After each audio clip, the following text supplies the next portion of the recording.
দর্শক, আমি হাজির হয়েছি ঢাকার ধামরাই ঝুলিবিটা স্ট্যান্ডে। আপনারা দেখতে পাচ্ছেন যে এইখানে কিছু দোকানপাট তৈরি হয়েছে। এই কিছু মাছের বাজার, তরকারি বাজার, যেটার মালিক যে স্থাপনাগুলো এখানে গড়ে উঠেছে বাজার, বঙ্গ মার্কেট, হাইওয়ে রোড। এই জমিটা হলো সড়ক অধিদপ্তরের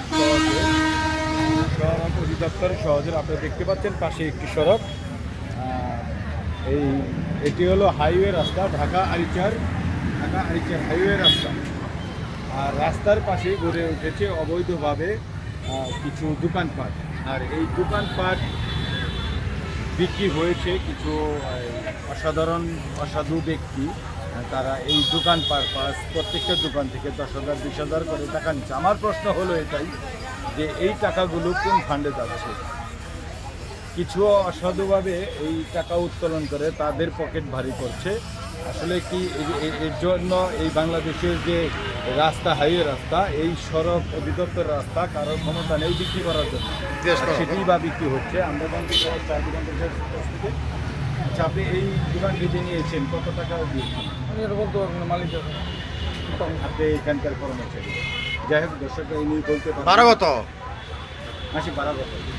ওই ডেলি 50, 60, 40। ওই টাকাটা কাটে দিচ্ছে ওই যারা পরিশ্রম করে এই লোক আছে।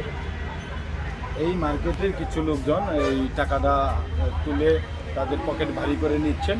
তো আমি জানতে চাই এই টাকাগুলো কে নিচ্ছে? হাইওয়ে রুটসেন জমি, যেটা সরকারি জমি, আর এই জমির উপরে স্থাপনা উঠিয়ে তারা লক্ষ লক্ষ টাকা হাতিয়ে নিচ্ছেন। আমার প্রশ্ন হলো এটাই যে এই টাকাগুলো কার পকেটে যাচ্ছে? সুতরাং দর্শক, আপনারা আমার এই যে আজকের যে প্রতিবেদন, সেটা হলো গরিবের টাকাটা কার পকেটে যাচ্ছে, এই প্রশ্নটা আপনাদের কাছে আর ধামরাইবাসীর কাছে, ধামরাই প্রশাসনের কাছে, যে এই টাকাগুলো কে উত্তোলন করে কার পকেটে ভারী করছে আমরা জানতে চাইব। এখানকার প্রশাসন, থানা, পুলিশ এবং যারাই আছেন। তো আপনারা দেখতে পাচ্ছেন যে এই মার্কেটে যে এই স্থাপনাগুলো আছে, প্রত্যেকটি দোকান থেকে সেভাবে টাকা উত্তোলন করা হচ্ছে। তো আমি দেখতে পাচ্ছেন বিশাল মার্কেট, এটি হলো সরকারি জমি। আমি আজকের মতো এখান থেকেই বিদায় নিচ্ছি। মাসুদ খান।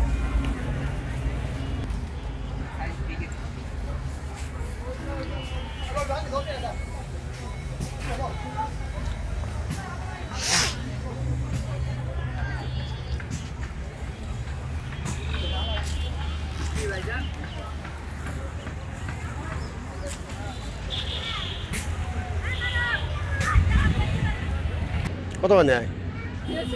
কখনো 50 নেই, কখনো 100 নেই। আর এমনি জায়গার বিষয়ে কত অ্যাডভান্স দিচ্ছেন? অ্যাডভান্স নেই 15-20 এরকম। 15-20 করে। আর ঘর ছাড়া 5।